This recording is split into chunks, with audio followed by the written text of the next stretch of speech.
The Juno Awards are set to go down this weekend, and our Jenna Khan is in Winnipeg with a preview of what you can expect to see on Sunday. Well, from the outside, it's business as usual here at the MTS Center, but inside is a whole other story. Earlier this week, crews were busy bringing in microphones, speakers, video panels, cameras. Winnipeg gets set to host Canada's biggest night in music. The stars are arriving as well, including two-time Juno Award winner Chantal Kreviatsik and this year's recipient of the Alan Waters Humanitarian Award.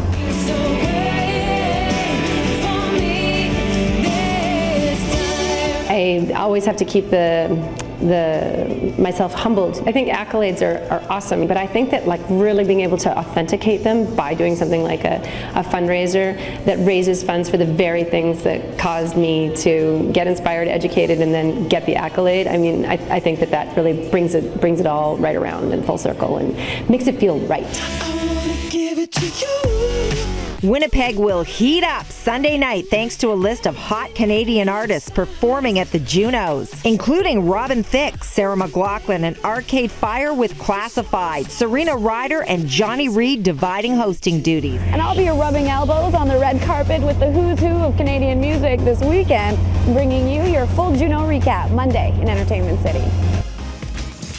Thanks, Jenna. We're looking forward to seeing that. Okay, out today is Jason Bateman's directorial debut, Bad Words. The film first premiered at TIFF, where we got our first taste of the comedy, and that also stars the actor. That's right, he was a multitasking machine on this project. ABS QUATULATE. That's correct. Who's next? The acting part comes really naturally to me, thank God. Maybe just because I've just been doing it so long. I tried to do all of it decently. I doubt I did any of it super well because my attention was split, but hopefully enough went well. If you don't point that curry hole that way, I'm going to tell the captain that your bag's ticking. With Jason Bateman pulling triple duty on the black comedy, he must have been a bit of a tyrant. Just like behind the monitor, like, ugh. Always. Listen, the bitch needs guidance. She's a tough one. And plus she likes the whip cracked and the hair pulled a little bit, so I obliged. What are you doing up on the stage, weirdo?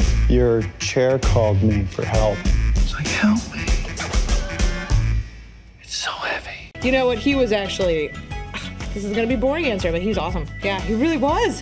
I'm so blown away by him. I was so excited for him in this role because he says such unbelievable things, but you can't help but be on his side.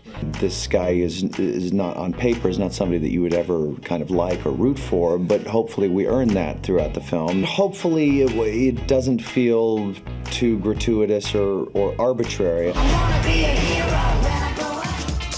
Entertainment City is also in Hollywood for PaleyFest, where we caught up with the hilarious Joel McHale to see if we could get any info on Community's upcoming finale. Hint? Not really. All in favor of a game of Dungeons & Dragons to reunite Hickey and his son tomorrow night? Aye! Well, okay. It's short notice, but I think it'll be good for me. You've only got a few episodes left of season 5. What can you tell me about the finale? We all die. It is death, wall-to-wall blood. That's going to make it hard to get that 6th season and that potential movie. That's what you think, close-minded, narrow Canadian. Before Thoraxis! Watch what happens to Greendale's group of misfits Thursdays on City. Hayden Christensen is hard at work prepping for the launch of his summer menswear collection for RW & Co. And in this exclusive interview, our Alex Despatie finds out why the actor has his feet planted so firmly in Canada. You've decided to stick to Canada. You live on a farm. Why not move to the States? Why not make your life out there instead of staying home? Because I'm a proud Canadian. This is home for me. Obviously, I do spend a bit of time in the States and other places, but you know, nothing better than always coming back home. And Ontario isn't the only place in Canada Christensen is fond of. I want to talk about Montreal a little bit and your connection with it. And it's funny because just this morning I was looking up Are You Afraid of the Dark? Danny, enough, all right? But we've got to keep searching. I'm sorry. I started coming here for work at a young age. The Are You Afraid of the Dark show, and fell in love with the city back then. And I've gotten to come back a few times for other projects, and I love the city. And as always, we want to hear from you. Tweet us at Ant City.